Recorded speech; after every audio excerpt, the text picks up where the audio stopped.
What's up? I'm Tyler Casey and welcome to Wolf Talk. If you guys don't know what Wolf Talk is, I sit down with other creatives and we talk about shooting music videos, being a videographer, directing, editing, anything creative. And today I'm sitting down with Josh Fields from Hatch 86 Films. If you guys don't know Josh Fields, he's a music video director out here in the Bay Area. He edits, shoots music videos. He's shot for artists such as E-40, Too Short, Philthy Rich, Nickatina, the list goes on. And he's also a crazy drone pilot. So what's up, Josh Fields? What's up? What's up, man? How you doing? Good. Good. Sweet. Oh yeah, we got Hazel here with us, or not Hazel. Hazel is Hatch's cat. She couldn't make it today. So we got Roberto's dog, Squirt, in here. She's a little chihuahua wearing a dress. So yeah, pretty cool. But yeah, we actually linked up this morning. What we do?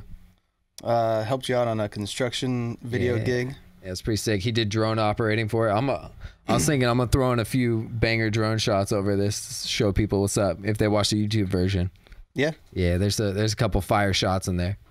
Oh, yeah. Just from today? Yeah, from today. I'm gonna put it on the YouTube video. They could be like, dang. Yeah, Hatch goes crazy with the drone if you guys don't know him. But what have you been up to lately?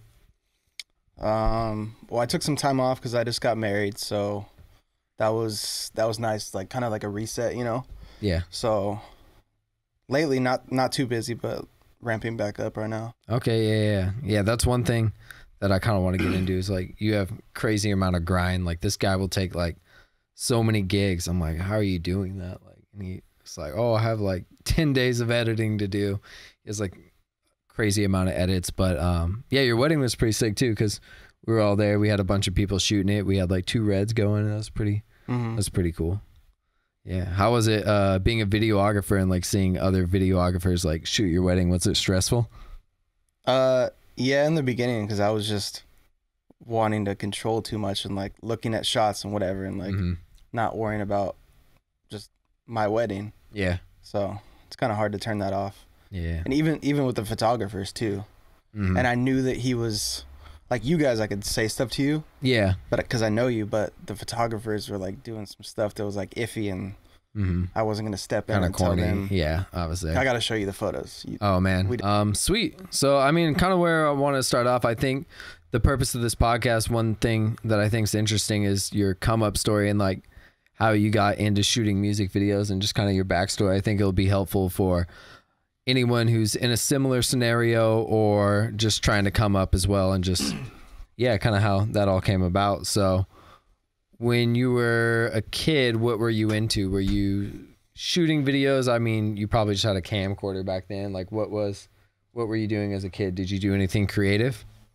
In a sense, I don't know how creative it is, but I started filming skateboard videos with my friends. What age was that? 13, probably like 8th grade. Okay. 8th grade, I just borrowed my parents' video camera. Actually, the first video camera I had was my neighbor's, and he didn't have batteries for it. Yeah. So it had to be like, it was like the battery that's tethered. Yeah. And we would film in my front yard, and we just ran an extension cord from inside the house out to the front yard. That's and then fun. After that, my parents got a video camera, and then I used theirs, and I could go other places besides the front yard. Yeah. That's pretty funny. Yeah.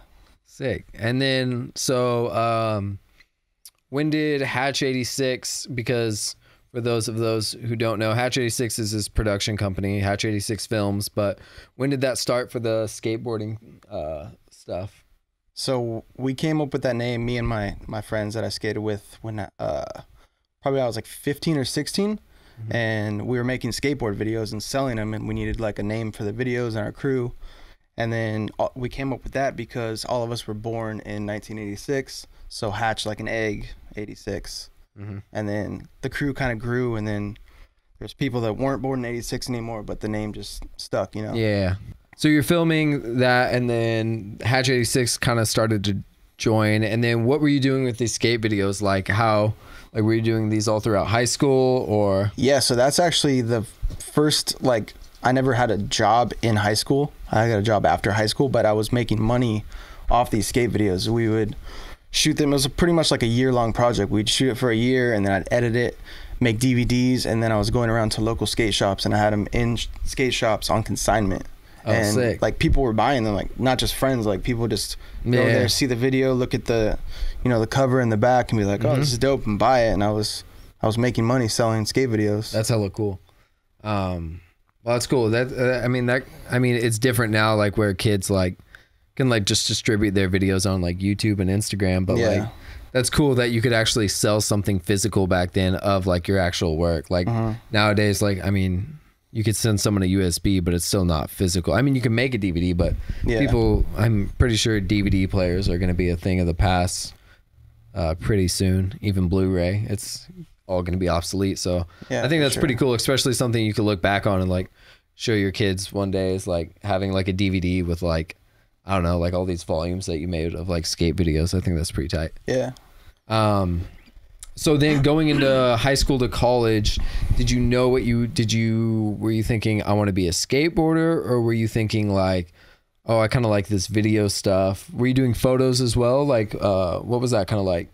I had like a film camera, like an old 35 millimeter that I just messed around on, but never had like a real passion for it. I was just kind of messing around, but I didn't want to do like skateboard videography as a career because, believe it or not, there's not that much money into it. Like even compared to music videos, there's not that much money compared to other types of videos. Yeah. But like skateboarding is even worse, you know? So you really got to like be passionate about it. And I guess I wasn't passionate enough about it to like take that type of pay cut. Yeah. But yeah, I wanted to do music videos, but I had never done it before. Okay. So you're deciding to go to school, correct? So you did community college first. Tell me a little bit about that route, and tell me like, were you knew like, oh, I want to get into, you did broadcast, or what was your major? Yeah, eventually television production was what I graduated with. Sweet. And so tell me a little bit about that journey of going through school and what that was like. Yeah, so I went to De Anza College in Cupertino here in the Bay Area, community college, and did that for 3 years. And that wasn't broadcast there. That was just like I guess it was film. You know, we were doing like short films, whatever, all the basics and stuff, and taking my general ed. And then I transferred to Cal State Northridge in LA. And then once I got there, they had two different paths you could take: television production or film. And the film was impacted. And I was kind of like, I wasn't as driven back then, and I didn't want to like try for film and then fail, you know? So I was just taking the easy route and going television production. I kind of regret that now because I would have learned more in school, and maybe the connections might have been more related to what you're doing now. Yeah. And also too, it was like the Reds were brand new back then. And I think my senior year, they got a Red, but it was only available for the film students, not the television production students. So dang, that would have been pretty. What was that like? Was that the Red one? Is that the first one that came out? I forgot was just saying what that because it's called the Red one. Or I is thought it the Max? I think it's the Epic. Like it was a version of the Epic. I don't know, but damn, that would have been pretty sick. But yeah, so in college, were you doing music videos? When did the first music video come about? So I didn't do my first music video until probably like a year and a half or so after college. I was living in San Diego, and I linked up with this other guy who wanted to like start a video production company. He was more into doing short films and stuff, and I wasn't really. Yeah. Because I don't know, it just wasn't for me. I guess it's still not really for me right now. But I was pushing for the music videos, and then finally me and him started doing them. And eventually broke off from him. And then how old were you at that point when you started shooting music videos? 24. Okay. I guess 24, 25. That's crazy because like a lot of kids now, like they're like so anxious to do music videos, and they're like 17. Like that's crazy. Like you're 24, but like now you're like killing the game and shooting music videos. But like, I don't know, like 17-year-old kids get like so discouraged they can't shoot music videos, but like you were like doing it at 24, and I think that's hella cool. Like, so. But it's a different world too, because it's more when I was 17, the equipment that's like available, like it is now is nowhere. You can't, because today I can shoot on a DSLR and it's closer to like a professional music video, but back then you couldn't come close to a professional look with the pro consumer stuff. You know, you could try with like work lights and all this other stuff, but it still would look, you're like, oh, that's cool, but it's still, you did this in your parents' garage or whatnot. Like, sometimes even like when we shoot projects on Red, do you ever think like, man, I probably should have just did this on like a Sony or something? It would have looked just as close and would have been half the price and a lot easier. You ever think that or no? I haven't had any like that. Okay. I don't know. I feel like I have sometimes, but then I always like get happy once I see the end product and I can do all the flexibility. So I remember you telling me a while ago you were shooting music videos, but you didn't have a camera. Oh yeah. Yeah. So tell me a little bit about that. I'm gonna grab this water right here. Where'd your water go? You can. Oh, there's mine. Yeah. So, yeah. It's all good.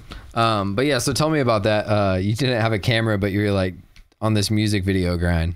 Yeah. So that was like, you know, when I was living in San Diego working with this other guy, and he didn't have a camera either. So when we would get a gig, I would go to Costco, get the camera there, whatever. I always got something different because I was kind of like testing them out at the same time. Get like the T3i, or like I think one time I got a Nikon, whatever, and they had the 90-day return policy. So I would use it for that shoot and then maybe another one, whatever, and then return it before that 90 days. And I did that a handful of times. Yeah. I mean, that's a way. I mean, you can't do that anymore because Costco changed their return policy. Are you sure? I think you could do that. That's a tip. If you guys like, oh, I don't have a camera, there's always a way. Like, even if like, you could even do it on Amazon. They have a 30-day return policy. You could buy like, I had Will on the podcast last time. Like, they have a Panasonic G7, which is like $500, or like anything, and you could just get that camera if you have the demand. Shoot a couple music videos, and then maybe you even make enough where you could actually keep that camera, you know, or return it. But it's definitely a good way. I mean, don't do it too often because they'll put you on a list and you won't be able to return anything. We won't go too deep into that, but yeah, don't get on that list, but don't abuse it, but it is a good way to get started. But also know that if you maybe break it, you might be keeping it. So don't do anything too risky if you don't want to keep that camera. So yeah, that's pretty cool. So tell me a little bit about, so I know you were PAing a lot on music video sets. What was that like? So you're living in San Diego. Were you working at the time when trying to get this music video grind started? Or tell me a little bit about the grind back in the day. Yeah, so I was working at basically a restaurant. It was on boats, but it was, you know, serving dinner on a boat. And so that was typically weekends, and I started PAing in LA. So I would drive up from San Diego to LA, PA, and then drive back that same day. How long of a drive is that? 2 hours. Oh man. And then I was doing I had a motorcycle, so I was doing that on my bike. But that was like, gas wasn't probably that expensive. Yeah, that was a good thing, and it's a little quicker to be on a bike, but just the length of that day, because those big shoots can be 16-hour days. Yeah. So that's a 2-hour drive, work 16 hours. It's 20 hours. And then 2 hours home after all that. Yeah. So I remember one time I was falling asleep on the bike. Holy shit. So I was like, I gotta pull over. So I pulled over. It was at an In-N-Out. And I was just gonna sit there and just like chill. And then next thing I knew, I was like waking up and I had fallen asleep. Oh man. And I didn't order any food. I was just sitting at a booth, sleeping at In-N-Out just because I was exhausted. That's crazy. That sounds like a short film idea right there. Maybe. Shoot it. The story of Hatch 86. There we go. Sleeping at In-N-Out. So tell me a little bit more about it though. So do you think you were gaining good experience being a PA down there in LA? Like driving her up, it was up there for you. But yeah, for sure. Cause like, so PAing is like hard work, but then there's like so much downtime too. And in that downtime, I was just like watching and studying and absorbing. Yeah. Like, cause when they're shooting, you're not really working. All your work's done. Cause you have dragged whatever over to where it needs to be, whatever, and you can't be working when they're shooting. So you just get to watch. So it's cool to be like getting paid and then learning at the same time. Yeah. So do you think kids these days, you think they should try and go that route as far as like PAing, if that's something they're trying to get into? Or do you feel like it's kind of hard to make your way up from PAing? It's definitely, well, at least for like the type of person I am, because I'm not like a schmoozer. Yeah. So I wasn't like, you know, talking to the camera department and like being like, hey, let me get in there, whatever. Yeah. If you're that type of person, you could definitely like, you know, network and move your way up. But either way, whatever type of person you are, I would recommend it because you're going to learn something. Yeah, you definitely learn something. I've only PA'd a few times, but also, what do you think about PAing versus doing behind the scenes? Like coming out on a set just like of that scale, but you're the set behind the scenes photographer or videographer. What do you think's more beneficial?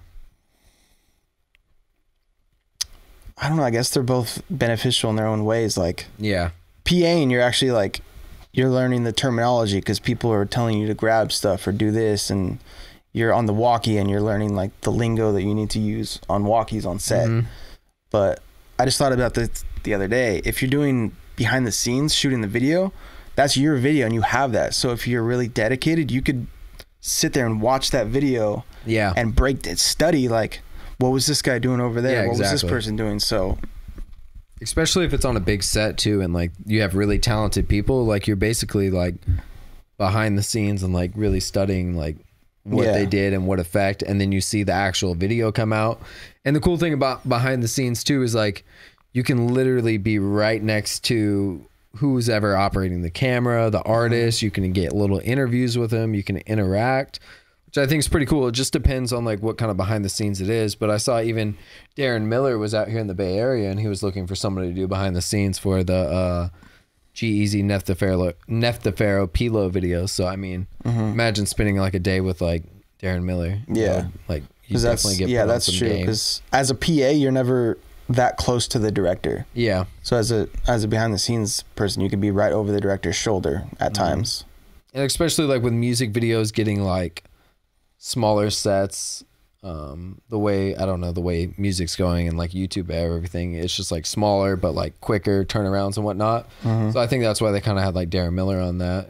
He was like, he did the drone footage, he did the shooting, like it was, I don't even know if they had like a gimbal on that shoot, you know? So I mean, you're a lot closer in proximity to the director or cinematographer, and if that's something you want to get into. When did you draw the line and say, I want to stop PAing? Did it take you anywhere? Did you get any cool connections?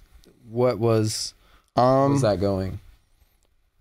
I don't think I ever drew the line. I just, pretty much when I stopped is when I moved to the Bay Area. So I kind of lost all my connections and I didn't go out of my way to make new connections to get PA gigs. But yeah, at the same time, like I had been doing it for almost 2 years and I wasn't going anywhere with it, and I wasn't gonna like make my way up the chain, you know. So I just knew that I had feeling like a little like not discouraged, but were you just kind of like worn out from it? You're like, all right, like this isn't. I gave this about 2 years, year long shot at this. Like it's time to try something different.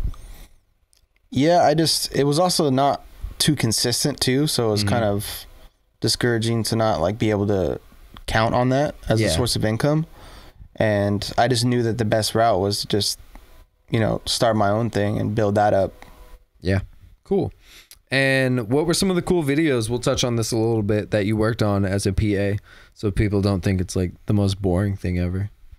I did Christina Aguilera, Kelly Rowland, Big Sean, Rick Ross and Future, some country artist, Lee Bryce, and a lot of just random, like some European artists that like, this guy's like supposed to be like as big as Michael Jackson over there or something. And like, I don't know.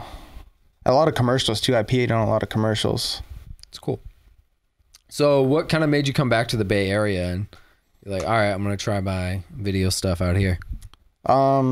So my now wife, we were living together, and she's from the Bay Area too, and her sister was having a baby, so she wanted, and that was like her first niece, you know, it was the first of her sisters to have a baby. Yeah. So she wanted to move back for that, and I wanted to move back to be closer to my parents. So cool. it was just kind of a timing thing. And sick. So when you moved out here, what was the grind focused on? How were you, and you're still working, correct? Yeah, the same. So I transferred with that same company, the dinner cruise on the boat, and I was just shooting videos in my free time, which was, you know, the weekdays, and just doing both at the same time. Yeah. And at what point did you say, I want to try and do this full time? What was that transition like? So I just started basically turning away gigs because I didn't have enough time. Yeah. I could only do a few videos a week with my, you know, my main source of income, because I wasn't really making money off music videos, so I was still doing the other thing. And then once I started realizing I'm turning down all these videos, like, why don't I just dial back on the, you know, the restaurant job and then do this? And then so I was kind of like weaning it out. And towards the end, I was probably working,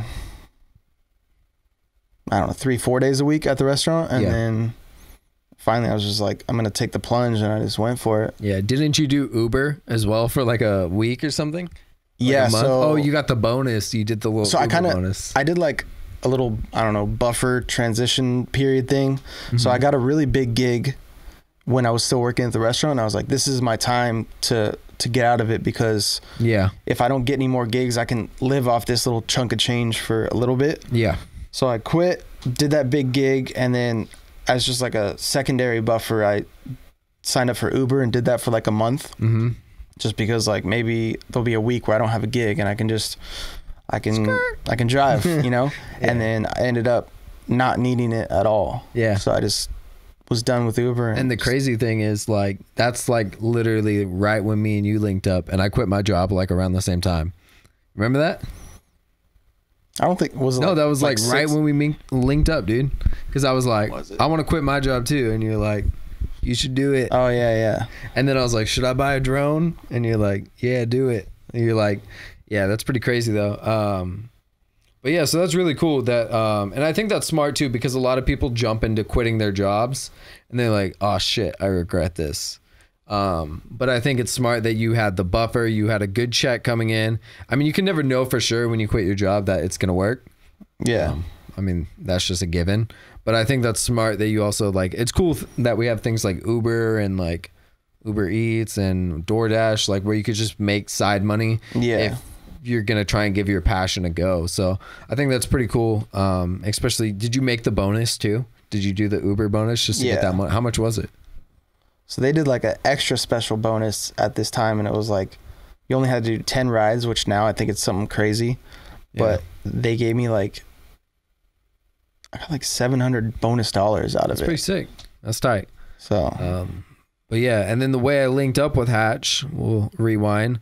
I was on Instagram and I was like, man, I want to like step up my music video game.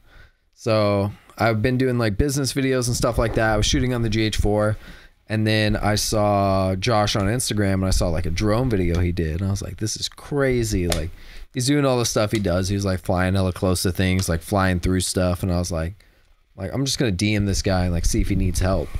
And then he like instantly, he's like, hey, like I need you to edit a video. Like I shoot on the same camera and like, let's link up. And then we linked up finally, and you gave me the footage, and then like you even paid me like $150 to edit it, I think. What video was that? That was the Dev.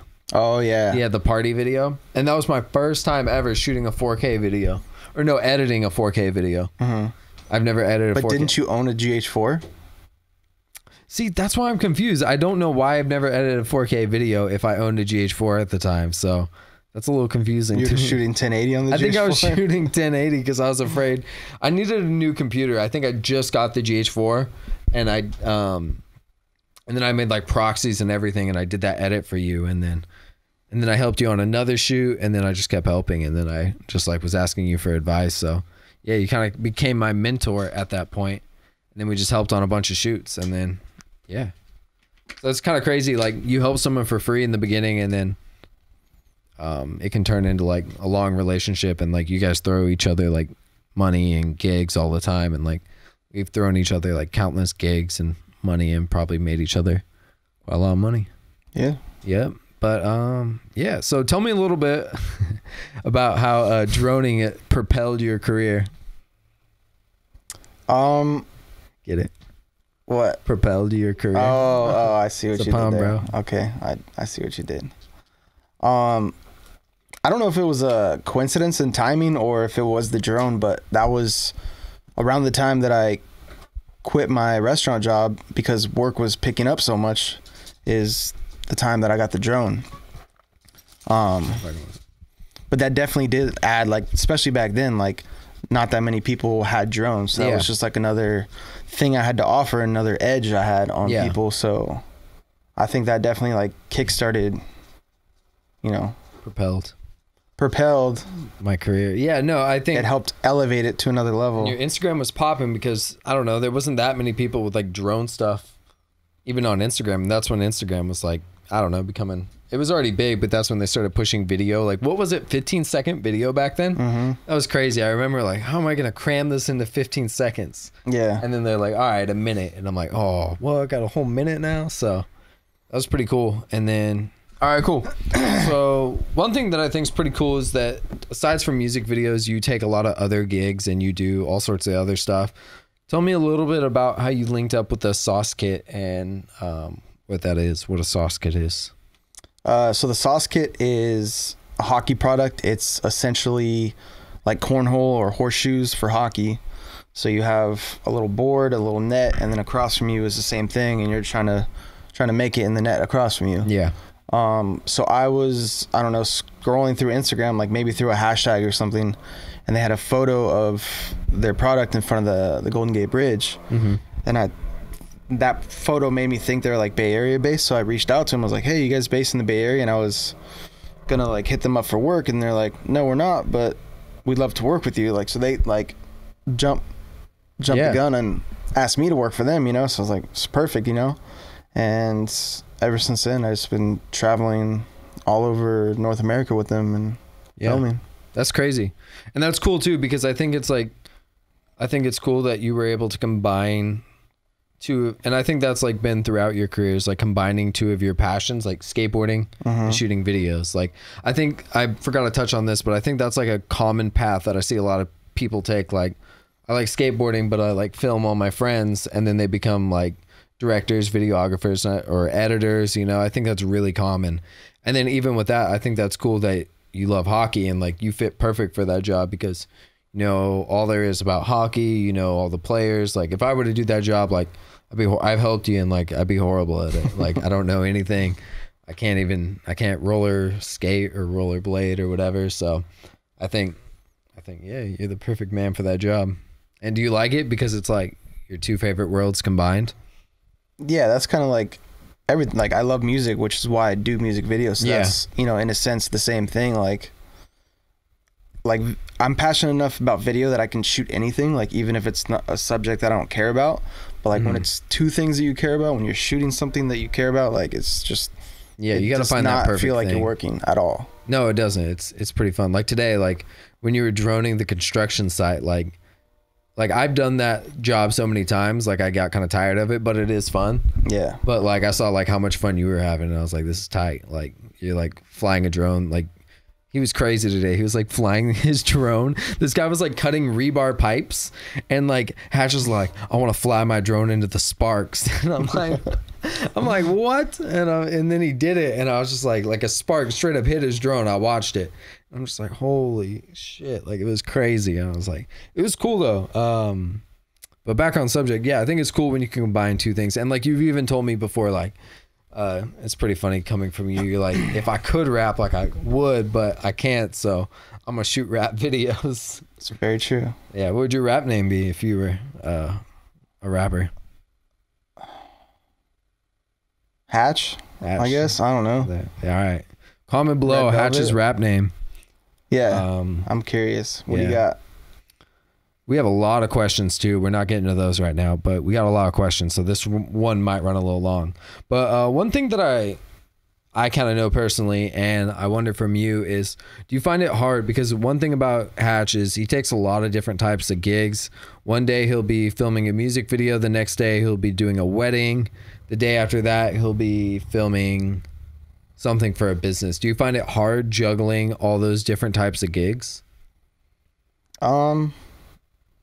I don't think so. You mean like just like switching styles? I don't know, just like getting all that, like, because I'm sure you have so many people hitting you up. Like, you have people hitting you up about music videos, and then like, I mean, the gear that you have works for everything. So I mean, you might as well make that money if you can. Is that like, I don't know. Do you feel like overwhelmed sometimes, or are you like, oh, like, you feel like you're spreading yourself too thin? Sometimes, yeah, because there's certain things, like I do real estate videos and I'm good at them. But like, I know I can be better, but it's like, I don't, because we're not doing them every day. I don't do enough of them, but it's not my path. I don't want to do them every day. So it's almost like we're using those as well, like real estate gigs, or I don't know, like what we did today is like a second, like kind of almost as like that restaurant job, you know. It's almost like our restaurant job. Like, we could do that like weddings, like that's our restaurant job. Like, I don't want to do it, I can do it, it pays well. Like, you get paid, like it's like working at like a fancy restaurant. You get paid like good tips, you know. But it's like, like it's cool, but if I did that every day, I'd feel like it's a job. But then at the end of the day, you're using your camera and you're perfecting your craft. Like, even if you film a house video, you can still, like, you're operating your drone, you're editing to the beat of the music, like you're still honing in your skills. That's correct. So that's cool. So a lot of we talked about this on Rob's podcast a little bit, but how do you feel about people starting out pricing music videos? Like, what advice do you have for someone starting out pricing a music video?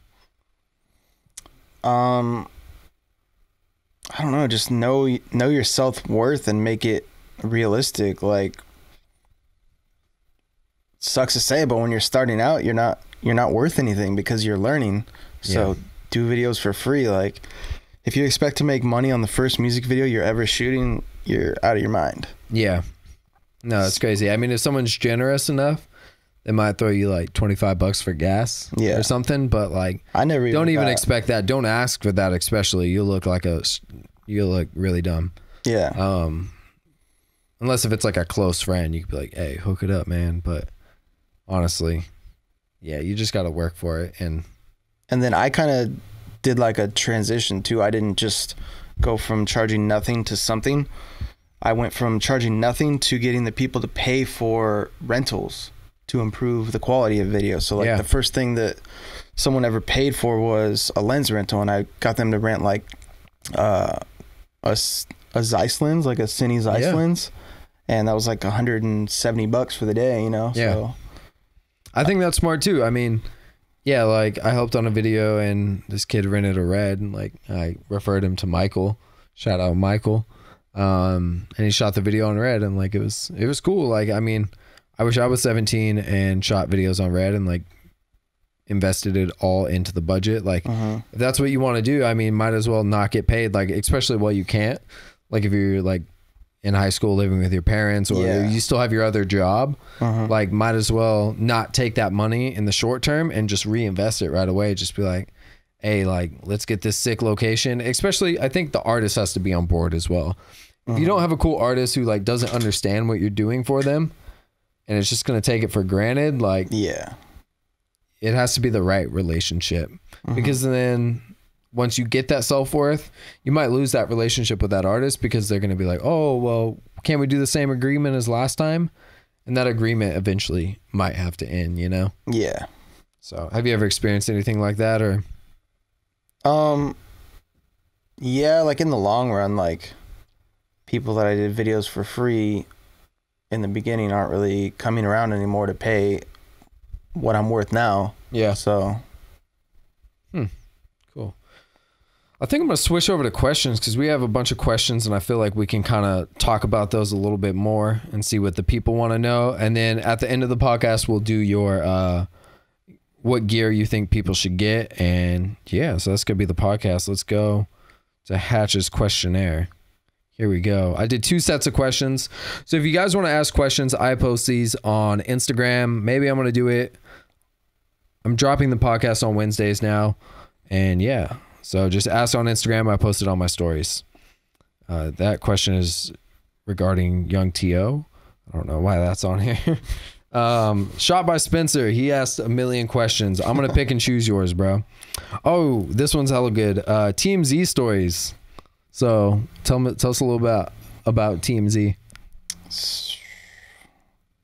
He got really drunk one night and they got him. And they're like, local LAPA goes crazy in the streets. I don't know if I have any good stories. So like, well, I got to give like the backstory a little bit. I know, right? I was messing with you. He didn't get on TMZ. He was. Well, no, you know, I interned there, right? Yeah, no, okay, it was a joke. I was saying that you got on TMZ. Yeah, so I interned at TMZ in college for about a year. I don't know, like when I first started there, they like put me out in the field as like a paparazzi. They like sent me out with someone, and this was like at the time that Michael Jackson died. Oh. So they had me like outside of the courthouse, and we were like waiting for his lawyer to come out to like film the lawyer. And we just sat there for like 3 hours, and then the guy never came out, and then we just left and went back to the office. And I like told my boss, I was like, this isn't for me. Like I'm trying to learn stuff. Like I'm in college, I'm like I'm not going to learn anything by shoving a camera in someone's face. Like I want to work with the editing team. So then I started being like an assistant editor there and learned a fair amount of stuff there. That's cool. Sick. There you go, Spencer. Chill It's Will says, if you could shoot anywhere in the world, where would you go? Anywhere in the world.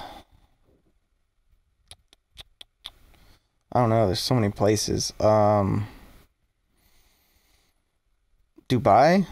All right. I guess. Yeah. All right. Spencer said again, studio versus location, pros and cons. I kind of like this one. So location is never, I mean, if it's a planned out video, you're going to have permits and stuff. Yeah. So you don't have to worry about. Let's talk about the Bay Area. What do you mean? Where just people just, I don't know, like a location can be literally anything, like a corner of a street, a park. Yeah. You know, it's just, I mean, what it boils down to is control. Like if you're on location, you don't have as much control. Like, yeah, whether that's lighting or like random people walking by, like, I don't know, a dog, like something, you know, like maybe it's an overcast day. You had planned this shoot a month ago, and then the date comes and it's an overcast day and it doesn't look good. Yeah. But a studio, you're inside, you can control like the 100% control of everything. So yeah, it comes down to control. And one thing that I didn't write in my notes, but we got to bring up is the incident of where you lost the Inspire 2, man. Oh, is that a question? Nope, that's just me. I just we got to tell the people about it, man. So do you want to tell the story? Just a quick little story about how it went? Yeah, so I was shooting, I was helping out my boy Trevor. Shout out Trevor. He was directing a video. I was shooting the drone footage for him. You know, got my shots, put the drone in the back of my car, and then he was inside of a liquor store shooting a scene at the time. So I went in there I was gonna leave. I wasn't staying for the whole shoot. So I went in there just to, you know, say bye to everyone. I wasn't gonna just dip, you know, without saying bye. So go in there, they're shooting the scene. So I like wait for them to be done, and then they finish, you know, I say bye, and then I go out there and I actually don't even see it. I get in my car and I'm about to leave, and then all of a sudden I hear like the wind blowing, you know, like my windows rolled down. Yeah. It's like, what the fuck? And I turn around and look back, and my back window is just broken. Completely smashed. And it was weird. In the morning, I had like a premonition of this happening. Oh, man. So my reaction to the window being broken, I knew that the drone was gone when I saw the window broken. I just said, yep. I was like, yep. Because I just knew what was going to happen from the beginning of the day. It was weird. Was that the Inspire 2?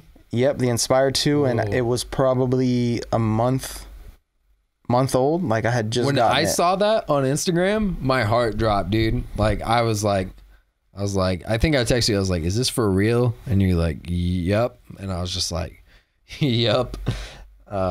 Yeah, that wasn't good. So, moral of that story: don't leave stuff in your car that you're not willing to lose. But I don't know. To get deeper into it, I'm glad that it happened that way, because it turns out the same people that took my drone were the same people that robbed Joe Schutz at gunpoint a week before. Oh, well, I mean, that's better than getting robbed. The way I see it is, if I wouldn't have went into that liquor store and gave them the opportunity to break into my car, they would have followed me down the street and then that's crazy. Did that. So yeah, were you gonna go drone more after that? Were you gonna go get shots of like the Tribune Tower or something? No, I was done for that day. Yeah, but that's still crazy. Or like, I don't know, you're kind of stubborn, so like if you saw them robbing you, maybe you would have like tried to stop them, you know?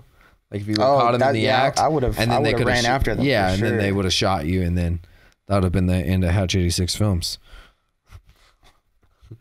That got dark real quick. All right, we already talked about Spencer went crazy, man. When is there too much fog or haze? When you can't focus on your subject. Yeah, when you're a few feet away from your subject and you can't even see them. Yep. Still Spencer. Social media etiquette on set. Respect the director. Talk to the director and find out, because sometimes they don't want you to show anything. Or the producer. If it's a bigger set and there's a producer, like don't bug the director with that. Talk to the producer, because they'll know. Yeah, and I mean, if you're on set, you should be working in some capacity, so you shouldn't be constantly on your phone. Exactly. Shooting the day, so just, I don't know, do it within reason and respect the director. And they're probably not going to bring you out again if you're on your phone. If your priority is making your Instagram story look cool, you're probably not going to get brought out again. Yeah. So work hard. My girlfriend, Ruthless Rose, wants to know, how strong was your beard game in high school? I did not have a beard at all in high school. All right. So it was not strong. Very weak. Combat with a K, whose studio we're in, says, are you in a ginger support group? Yes, I go every Tuesday. BMOC, shout out BMOC, wants the question for Hatch. You told me he already DM'd you. He's double dipping. He said, we charge you for double dipping, BMOC. Would you get the Mavic 2 Pro or Zoom? Definitely the Pro. I watched a video, because I'm getting the Pro next week. With the Pro, when you shoot H.265 and 10-bit, it automatically crops in a little bit more. So you're already at like a little bit of a zoom, and then when you punch into 1080, it already looks like hella zoomed in. So yeah, free zoom. But that's going to 1080, like. Yeah, you're not in 4K anymore. Zoom, you're staying in 4K. Yeah, while zooming. So yeah, no, it's different. But the quality on the Pro is going to be a lot more. So I stick with the Pro. And then Spencer wants to know favorite gimbal. Right now he's got the Crane 2 and the Ronin S. Yeah, I guess, I don't know. They just both have their uses and advantages and disadvantages. So definitely. I mean, ever since I got the Ronin S, I haven't used the Crane 2. So I like the build quality a lot more on the Ronin S. Like, yeah, it's definitely like more solid. But I think if you're tripping about the money, which I think they're the same, I think they might have made the Crane 2. $50 difference. Yeah. I don't know. I like the Crane 2. I would see which one works best with your camera, where like you could plug in and do the controls. Because I think that's like one of the coolest features. Just, I think, if you have a Sony, neither supports it. I think the GH5 works on the Ronin S. Yeah. So you can pull focus on the Ronin S. I might need to switch over to that. All right. Now we're going to go to Hatch's second day of questions. All right. Some more question. Gavin Z says, what makes you guys love quasars so much? We were just talking about this the other day. You love quasars. I don't know. I don't know what it is about them. They just, like, before I like knew about them, it was just always like something I looked at in videos, and I was just like, that's so dope. So when I like, you know, if you guys don't know what quasars are, they kind of look like lights that you'd see like in what's it called? Like what are they called? Like facilities? Like they're like long tube lights that you would see. Just like, but they're just lights. Like film industry standard, and they don't flicker. They're really bright. And the reason I like quasars so much is they look really cool in scenes as practicals. But also the light that they like emit on faces is so soft. Like it already just looks so good. So I think that's why I like them so much. Yeah, and then when you put like gels on them, they just look like neon lights, you know. So that's like it's cool. Just looks cool. Number 1 edit you add to every video. YWN Brandon with an X instead of an A. Number 1 edit, probably like the effect, probably the zoom effect, like the transition between 2 clips. Yeah. And then just, you know, doing it on the beat, like when it calls for it. Yeah, it's cool too. Like when the zoom's motivated, like, because I see you do it a lot. Like you're not zooming into like something random. Like you're zooming from a drone shot to like where that person is, or you're zooming out from a wide shot into that person's watch, or like them going to talk on the cell phone. Like you're moving in closer. You're not just zooming from like a person standing in a field to a shot of a dolphin, which makes no sense, you know? So I think that works pretty good. Daniel SPNZ, was there ever a conflict with an artist also wanting director credits, and how did you handle that? Artist wanting director credits. There was. So this was never discussed before. I showed up to the video, I directed it. I saw no signs of direction from the artist. And then when I gave them the first cut and the titles were in the video, they're like, hey, you got to change that. It's directed by me. And I was like, what? Like, for one, you weren't even involved in the editing process, which a director is. Like, you just, I don't know. So, and we just went back and forth, and I ended up making them realize that they didn't direct the video. And yeah, probably never work with them again. You got to discuss it. If an artist like wants to be a part of the directing process, just be open with it and tell them what that means. And it's up to you as a shooter or director to, if you want to do that with that artist, if you want to collaborate with them. Like if you don't want to, if you're like, no, I just want to direct myself, like I don't really want to work with you like that, then just turn down the gig and don't go down that road, because your egos are probably going to clash and it's not going to be fun. Yeah, and if you're an artist and you want to direct, you gotta do your homework and know what it means to direct, and you can't just say some general stuff and expect that means you're the director. You gotta know your stuff. See how many questions you got, man? Popular. 3 King Keen said, do you have any tips for anyone trying to brand theirself? Yeah, definitely get a logo that's professional and recognizable. My old logo, I mean, my same friend made both my logos, but he came to me and he's like, dude, I'm not even feeling the logo I made anymore, you know, like you need a new one. And he made this, and this has become pretty recognizable. So yeah, that's one thing. It's just get a logo that's gonna stick in people's head, and when they see that, they know you and they know your work and everything off just looking at an image. Yeah, start with quality. All right, so we're back. We had to switch locations because Roberto had to run a studio session, but we're back on the questions from Instagram. So let's get back into this. Spencer wants to know Sony versus Panasonic. Sony. All That's day. it. Short answer. All right. TYBOXXL. What's your thinking process when you set up your scenes, props, lights, etc.? My thinking process? Yeah, what's your thought process when you're like setting up a scene? Like, what are you thinking about?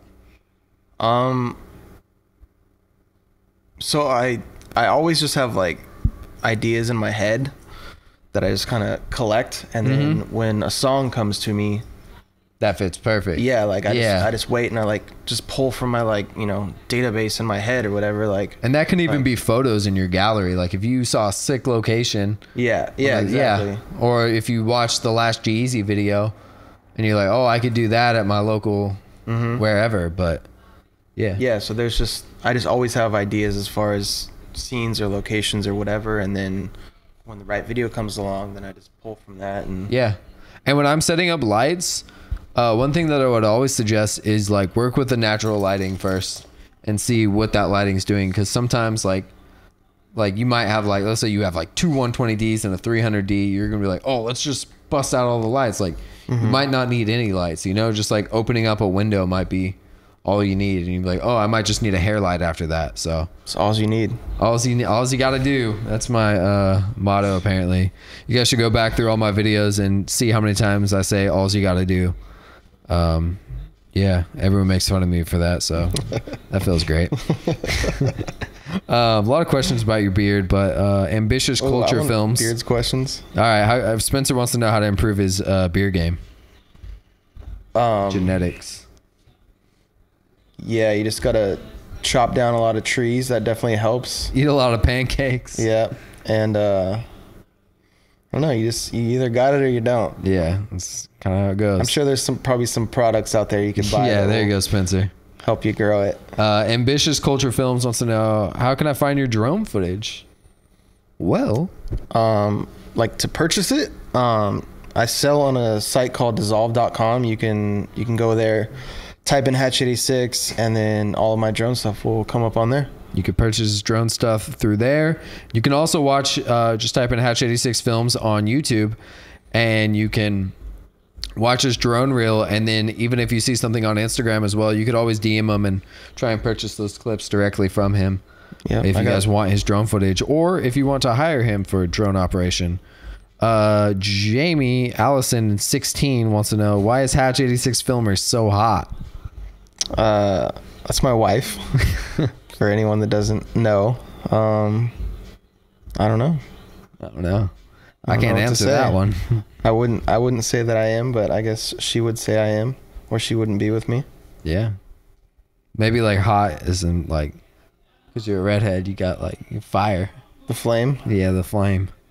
All right. Solid Shop Films wants to know, does he rent equipment or use his own? For the most part, I use my own, but you know, you can't own everything. When I feel like you tried to for a certain amount, you were buying gear like crazy. Like, yeah, I haven't bought anything in a minute except for last night. But yeah, you know, there's always something that calls for that you don't own, and then you rent it. So I would probably say at this moment in time, I would say 90% of my stuff is owned and 10% is rented. Yeah. I mean, obviously, like, but in the sense, like, you need another 120D or a 300D for a shoot. Yeah. You don't go buy that. Like, me and Andy both have those lights. Like, yeah. We also talk, and we're like, hey, I'm thinking about getting this. And you'd be like, yeah, that's a good idea. Like, I could use you for that. And, like, I have quasars, and you're like, hey, yeah, exactly. You guys should, like, talk with your peers. Have a team, and, you know, if I work with him 90% of the time, whether it's my video or his video, like, why are we going to buy the same piece of equipment? Yeah, unless if you can use multiple. Necessary. Yeah. But if you only need one of something, like, and you work together all the time, why are you guys both going to buy it? You don't need two jibs. Yeah. Like, hey, I got a jib. Like, here you go. Cali Films wants to know, how can I grow? Grow? I don't know if he means. What are you trying to grow? You can take pills for that. That kind of grow. Just work. Like, don't let your foot off the gas. Like, the more you work, the better your stuff is going to be. Yeah. So just connect. Like, the more, when I helped out on Hatch's sets, I made more connections. And then, like, I don't know. And then people came and helped out on his sets. I make connections with those. They help out on my sets. And that's just how you grow. Just keep working. Same person wants to know, do you do shout outs? Laughing face. You got to earn shout outs. Yeah, people have asked me to, like, shout them out on Instagram, and I'm not really. Yeah, you got to earn a shout out. About that. Redwall Sonny. Shout out Sonny. He's going to be on the podcast eventually. How do you keep your sanity and creativity flowing with so many visuals? He was kind of talking to me about this because he said he gets, like, a little overwhelmed. I mean, I understand how he could get overwhelmed because he runs a studio does videos. He does these crazy set designs. Check out Sonny's Instagram. He's dope. But how do you say sane? I mean, I don't know about sane part, but like the creative part, like I guess it helps. Like I was saying, that I do other things like real estate videos, wedding videos, whatever. Like if I was doing 100% music videos, like I would get drained and like, you know, I only have so many ideas. Yeah. So they would all just get depleted. So it's should kind of diversify like what you're shooting. Yeah. And I think that's a good way. And that's kind of how you got to stay afloat too. Like if you don't diversify your income, you're going to be kind of, if music videos, like let's say in a few years, like, I don't know, the music video industry takes a dump like it did. When did it take a dump? Like when the internet started, right? Now. Yeah. Oh, it's right not, now. Well, it's not like the way it used to be, like in its heyday, you know, where P. Diddy was like having $1 million budgets for music videos. Like, I mean, I think they're getting more extreme because I think artists want to flex. Mm-hmm. You know, like Kendrick Lamar's videos are like crazy, extreme and whatnot. There's always going to be those superstar artists, but yeah, we got a little off subject, but diversify your bonds. Yeah, diversify, and I think breaks. Like you got to take a little break. You know, you can't. Not breaks, but like, no, you don't think you don't. I mean, I took breaks. a break because of my honeymoon, but like I wouldn't deliberately go out of my way. Yeah, but I mean, if you like got hella music video bookings, like crazy amount, like where you wouldn't have time to do anything else, would you still take all those, or would you still diversify and do different things and like take a little break from? I meant like a break in that sense, like not do all music videos. Would you? Because I'm sure Sonny, like he's not getting hit up to do real estate videos. Yeah, Sonny's like, hey, build me a 6 set, yada yada, and like, you know. So what do you think? I don't know. I guess I would just say pick and choose like things that you're more passionate about, you know, like don't take every music video and like, I don't know, you shoot some pretty sick music videos, so I feel weird giving you advice. But all right, Can't Stop King says, okay, so I want to know how long it took for Hatch to build his clientele. So I guess from the point when I moved to the Bay Area, still working my regular job, it took me like a year and a half, 2 years before I could quit that and like be solely doing video and have enough clients to give me enough income. So let's call it 2 years, I guess, to build it up. Sick. We already talked about thoughts on Ronin S, Timbo, FLG. My girlfriend wants to know again, what were your thoughts? What were your first impressions of Ty's, mine, work before you met me? Like when you saw my IG. I thought it was good because at the time I was shooting a short film and there was a couple days where I wasn't available, but they needed to shoot that day because of actor schedules or whatever. And I had to outsource and hire other people. And I was looking around trying to find someone that would, well, A, their equipment was the same as mine, and B, that their style would match and complement mine. So it wasn't like a super contrast in the middle of this short film. And that was when I like found you, and you were shooting on the GH4. Yeah. Just like I was. Glidecam too. Yeah. That was funny. And yeah, so I thought it was good. Sick. Homie of Oak 47 says, do you think Tyler Casey is the best visual man? The best visual man? Yeah. What is a visual man? I don't know. That's me, bro.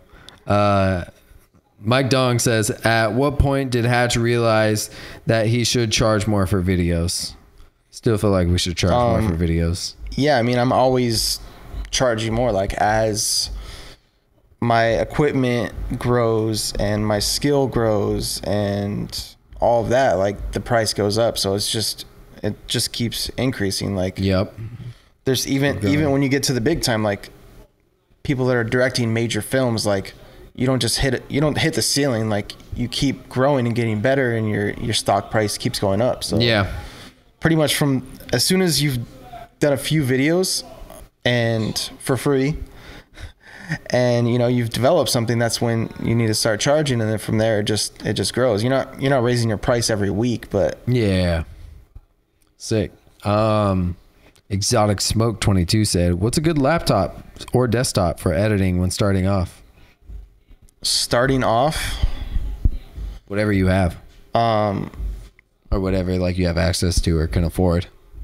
That's yeah, I mean, I'm biased towards Macs, and you can get a used older Mac for pretty cheap. It's maybe 3-4 years old, but it's still gonna be pretty good. So yeah, just make proxies, learn how to work with what you got. Same person, or no, different. Dino Blade Brown. He has 2 questions about 60 frames per second, 24 versus 60. He says, "How do you feel about 60?" You don't shoot 60 because Sony doesn't do good 60, huh? Yeah, it doesn't do good 60. I shoot 60 on the drone though. I can say my thoughts on 60. I like 60. Sometimes I feel like things call for 24 just because it looks cinematic, and if you get like the right shutter speed and you do all that, like 24 definitely has a better look. Not a better look, just like a certain look to it. But I like 60 because it gives you a lot to play around with in post, whether that's performances or B-roll. You can always slow it down and it'll just be smoother in general.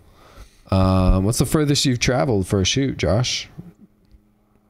The furthest I've traveled would be Costa Rica. Oh yeah, that was pretty sick. I guess, or I don't know, is that? Yeah, Costa Rica. Yeah, that was a cool video. Or I think that was What's the name of that video so people will look it up? It is not out. Oh. And I don't know how to say it because it's in Spanish. Well, follow Hatch on Instagram at Hatch86Film so you can see that video when it drops. Dino Blade Brown, he's got the rest of the questions. Gimbal or Steadicam? Whatever the job calls for. I use a gimbal, but they both have their own looks and their own place. So I just feel like we're not Steadicam operators. We're not that good. Yeah. So like if we were, I'd definitely hire a Steadicam operator if I can. But if you're thinking about purchasing, it's no. Sorry, I'm playing with a dog. I would say it's up to you. It's a lot harder to work a Steadicam. It takes a lot of skill. So I don't know. It's up to you. Sick. So now we're at the point in the we're at the point in the podcast where we're going to do my segment. We did questions first today, just because Hatch went through and he took about $3,000 and he invested it into himself. This is the segment. Invest in yourself. So yeah, I gave him $3,000. He invested in someone who's starting out shooting music videos, someone who doesn't own a camera and wants to get started. He's going to go through and kind of explain what he put in his list and why he bought it. So let's get it started. So first things first, you got to start out with the camera. I put the GH4, which is still a really good camera, like especially if you're starting out. Yeah. So and the one I got is comes with a kit, comes with a 25 millimeter. I think it was. Let me click on sick. it. That lens is only like $150 too if you want to buy it new. And how much is that camera right now? And it's a 1.7. Yeah, that's the one Will put on the last podcast. I hella Oh, he did? that lens. Yeah, he uses that. It's like, and that's good because like on a GH4, you need low light. Like the low light's not that. Well, how much was that kit? $945. And you can literally, and that's like being generous. Like that's like kind of expensive for a GH4. Like you can go on eBay and there's hundreds of GH4s. Used one. Like you could probably get one for like $600-700 like right now. And yeah, GH4, it's solid 4K. You can even get later on if you want to get the GH5, like that's what I was saying as well. Like with this kit, you could easily, if you have the extra money, get a GH5 with these same lenses and it's going to be sick. Or you can also get the Atomos Ninja to shoot 10-bit on it, right? Yeah, You could do that. So what else you got on there? And then I have 2 Rokinon lenses. I have a 85 and a 14 millimeter. Are those Micro Four Thirds mount? Yeah, I got Micro Four Thirds one, so I didn't have to spend the extra money on an adapter. All right. Because that's, I mean, if you're planning on sticking with Panasonic, that mount is going to be fine. Yeah, I mean, you don't even have to stick with Panasonic either. Like, there's that new ugly Blackmagic camera coming out. True. Which it looks ugly, but the specs are pretty sick on paper. So we're going to see how that looks. Yeah, so what else we got? We got some lenses. So I got that, and then I went to lighting, and since keeping in mind that you're just starting out, I didn't go crazy and get anything big or expensive. I got the newer 2-pack of dimmable bicolor lights, and they come with the light stands and everything. Yeah, there you go. I think those are probably battery powered, but I didn't get batteries. But you can definitely do some good lighting with just those two. You don't need to have a huge scene. Those aren't going to throw light that much, but you can do little scenes. And yeah, you could do a scene like this video. It's just like a simple shot. Like, I mean, that's all you really need. You don't need to like light up a whole front of a house. Like, it's simple when you're starting out. And then I got a gel pack for those lights, which is only $15, and that's gonna, you know, give you a lot more options with those lights and different looks you can get out of them. And then I moved on to gimbal. I got a Crane 2. And this one I got comes with the focus gear, and it's 650. Oh, it comes with the focus gear? Yeah. Oh, that's sick. So you could hella mount that up. And those are the Cine Rokinons? Yeah. Could you? One of them is. So you wouldn't even have to put like the little gear on it. Yeah, so you that's can go awesome. straight to the lens. Straight up pull focus on your Crane 2. That's crazy. Like, there was like no thought that you could ever do that for that kind of budget when we were starting out. And that's crazy. Now that's like, yeah, it's insane. And then I got a monitor. I got the small HD focus, which is only $500, and that's gonna, you know, help you compose your shots a lot better than just looking at the little LCD screen. But especially when you're operating a gimbal. And then he's also gonna build a kit with all this stuff, and he's gonna throw in some other accessories that you guys might need. If you guys use these links, Hatch is gonna get a small percentage through his affiliate link. So make sure to help Hatch out, especially if he makes money off these. Maybe I'll get him to start doing YouTube videos. Comment below if you guys want to see YouTube videos from Hatch 86. Make sure to comment that. And then last thing, right? And then I got a tripod with a fluid head, and it's only $140. So that's what I'm saying. If you guys don't have enough money for the gimbal or certain things, like, get a tripod before you get a gimbal. Like, there's so much you can learn on a tripod. That, like, I literally, like, when I wanted to do video, I was in my backyard, like, filming my mom's flowers with, like, a tripod. Like, I swear, I was, like, practicing the movement, though, you know? I was, like, tilting, panning. Using a tripod's a skill, and you really need to practice. Using anything's a skill, but, like, I just feel like a tripod, it's hella underrated now because of just all these gimbals. Yeah. Step your tripod game up. And especially if you have the lens like the 85mm, you're gonna want a tripod. Yeah, you're not gonna put an 85mm on the crane, unless if it's like for like an artistic shot. But so yeah, that's pretty much it. Coming towards the end here. Yeah, to recap on everything, you guys kind of heard Hatch's come up story and how we kind of started. And yeah, dude. So what do you got planned for the future? Like the future? What can we see from Hatch 86 Films? Like, what's the plan? What do you got coming up? Like the master plan or the... Let's go future right now, and then we'll hear the master plan. Future right now, I have a video coming out probably this week, so I don't know when the podcast comes out. It might even be out already. Philthy Rich video that I shot in Cabo with him for the song Cabos. Sick. That's how was that? How was being out in Cabos filming? I saw the video. The video is super fire. I think that was the perfect video for you because I know like a lot of your style is you have trouble like putting effects on your videos. Like you like clean imagery. Yeah. And like that's what you're like. I mean, you look at Hatch's Instagram and it's like everything has white bars. Like it looks like everything's like so nicely organized. Like I'm the opposite. Like I'm a little bit grungy. I like a lot of effects. Yeah, you're definitely a perfectionist, so I think that video is perfect for you. I'm glad you got that one. So yeah, definitely the drone shots in that are fire. You guys gotta check it out. He did a shot. He like flew through this hole in this rock out on the ocean and then like flew all the way to the boat. It's pretty sick. And that's like a famous landmark in Cabo too. Oh yeah, that's like anything. Like as soon as you get to the airport, there's pictures of that thing. Yeah, those are on postcards. It's like everywhere. So it's kind of even more nerve-wracking to fly through it because like, I don't know if I like hit the rock or whatever. Like that might have been a pretty big issue. Yeah, that wouldn't be good. Are you gonna hear this? I don't know. You're gonna pick it up? Barely. Yeah, just if you guys do hear something, there's a studio session going on at Berto's. We're in his living room right now, but yeah. Cool. So what can we hear? What's the master plan of Hatch 86? What can we expect in the far future? Like, what's the goal? Like the master plan, like, so that's one thing is Hatch 86 Films is not me. It's my company, but it's not me. My plan is to have it as a production company with, you know, dozens of people working for it and multiple directors. Like I don't want to be the sole director.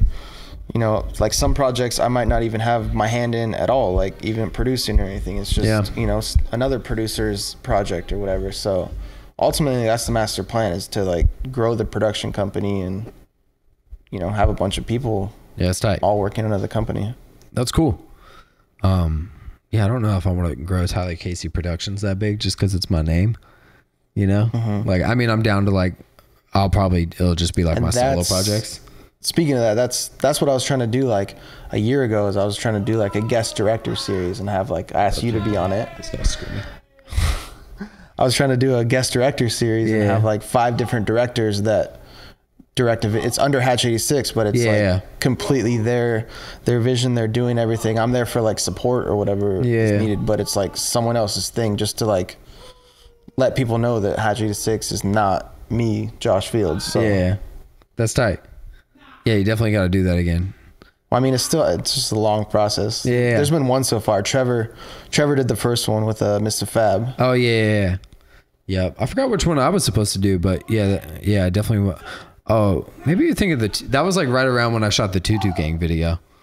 Well, it's just any. It doesn't have to be a certain video, thing. It's just whatever you wanna. Whatever you wanna. Yeah, that's cool though.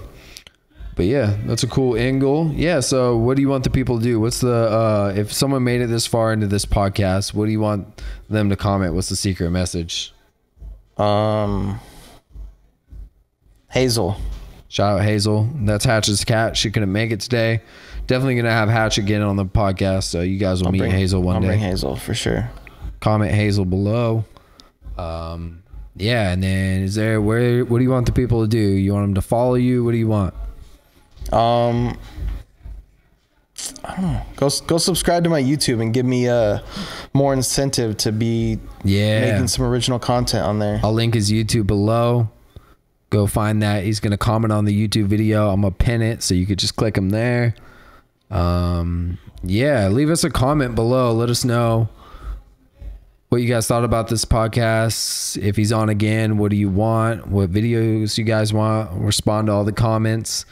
And also leave me a review on iTunes, because I need some reviews on there so people find this podcast. Do you have any yet? Yeah, I got a handful. Some are from family members. Some are actually genuine. I'll leave you one.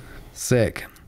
Tight. Yeah, I think that's pretty much it. We're going to wrap up. Hatch is going to make a wolf sound. Nope. You got to. Everyone's done it. You got to hear. Have you heard Will's? Yeah, I heard Will's. Yeah, he's like a scared ghost. Or a sick ghost. A sick. I didn't know I was gonna do this. I would have practiced. You got to. Here, I'll let you get the first one in, and then I'll cut it out. Yeah. No, I won't. I'm gonna use whatever you do. Just do it. Oh, sick. We'll see you guys next week. Yeah, stay up. Follow me on Instagram and ask questions for the next one. Thanks for watching and listening. Peace.